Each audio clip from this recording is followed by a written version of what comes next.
যৌতুক মানে বেশি চাই, ৩-৪ লাখ টাকা এভাবে মানে ঘর বিয়ে- আসছিল, মানে 3 বেলা ভাতই খেতে পারি না আমরা, কিভাবে অতগুলো টাকা দিতে পারবো? অসহায় নারীর প্রতিবেদন।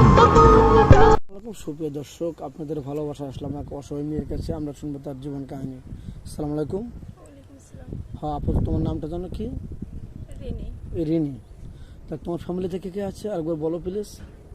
বাবা, মা, ছোট ভাই আর বৃদ্ধ দাদা। আচ্ছা, যাই হোক, তোমার আব্বু এখন কি করছেন? আমার বাবা অসুস্থ, অসুস্থ। কি হয়েছিল একজাক্টলি বলবে? সে প্যারালাইজ হয়ে বিছানাগত। ও আচ্ছা, তো সে কি চিকিৎসাধীন আছেন নাকি টাকার অভাবে চিকিৎসা হচ্ছে না, কোনটা? টাকার অভাবে চিকিৎসা হচ্ছে না। এখন তুমি দর্শক বন্ধুদের কাছে কি চাচ্ছ? আর্থিক সহযোগিতা বা বিয়ের সাথে, কোনটা? কেউ যদি তোমাকে ভালোবেসে 10-20 হাজার টাকা অনুদান দেয়, তুমি কি নেবে? এটা গ্রহণ করবে? নেবে না? তো যাই হোক, তোমার আব্বুর কতদিন ধরে এই সমস্যা হয়েছে? প্রায় 2 বছর। 2 বছর? তাহলে তো অনেক কষ্টের দিন যাচ্ছে না? হ্যাঁ। 3 বেলা কি তোমরা ভাত খেতে পাচ্ছ? না। তাহলে তো অনেক কষ্ট করে তুমি জীবনযাপন তোমার শুরু হয়েছে। যাই হোক, এখন তুমি চাচ্ছ একটা বিয়ের সাথে বসবে না?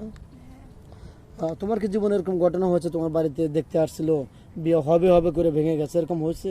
হ্যাঁ। কি হয়েছে একটু বলবা প্লিজ, দর্শক বন্ধু শুনতে চায়।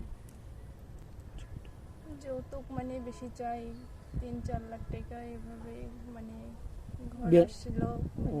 3 বেলা ভাতই খেতে পারি না আমরা, কিভাবে অতগুলো টাকা দিতে পারবো? ও বুঝতে পারছি, মানে তুমি বলতে চাচ্ছ যে তোমাকে দেখতে আসছিল, 3 লক্ষ 4 লক্ষ টাকা যৌতুক চাই, ওরকম টাকা তো তোমাদের নেই। 3 বেলা ভাত খেতেই পারো না, তাহলে 3 লাখ টাকা কোথা থেকে দিবে? এজন্য বিয়ে হয় না। তাহলে খুবই কষ্টদায়ক।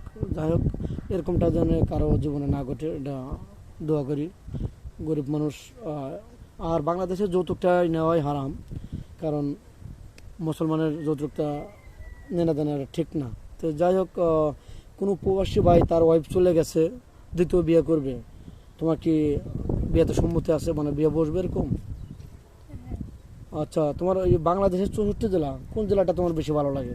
তোমার স্বামী যদি তোমাকে ঘুরতে নিয়ে যায়, ঢাকা আসবে না চট্টগ্রাম, নাকি সিলেট যাবে, নাকি ছাতক যাবে, না কোথায় যাবে, মানে বাংলাদেশে কোথায় ঘুরতে যাবে এরকমটা মনে হয়?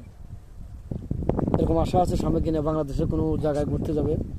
কক্সবাজার। কক্সবাজার তোমার পছন্দ? কোনোদিন তো যাও নাই, গরিব মানুষ তো যেতে পারো না। যাই হোক, অনেক ভালো লাগলো। তুমি কি খেতে পছন্দ করো? তোমার ফেভারিট খাবার কি? ঝালমুড়ি, ফুচকা, না গরম ভাত, না খিচুড়ি, না কোনটা? ভাত। মানে ডাউল ভাতে তুমি খুশি? গরিব মানুষ তো, ওরকম কোনো চাহিদা তোমার নেই। যাক, অনেক সুন্দর কথা বলছো, কারণ গরিব মানুষ 2 বেলা ভাত খেতেই খুবই কষ্ট, তোমার আবার কি থাকবে? যাই হোক, তুমি রান্না বান্না সব করতে পারো? নামাজ কালাম তো পড়ো, তুমি তো মুসলমান। যাই হোক, নামাজ কালাম পড়তে হবে। দর্শক বন্ধু, স্কিপার বাদে চাচ্ছি না, মেয়েটা অসহায় গরিব, কথা বলতে খুবই লজ্জাবোধ করে। মেয়েটার বয়স 22 বছর, 8 পাস, আমি বলে দিলাম।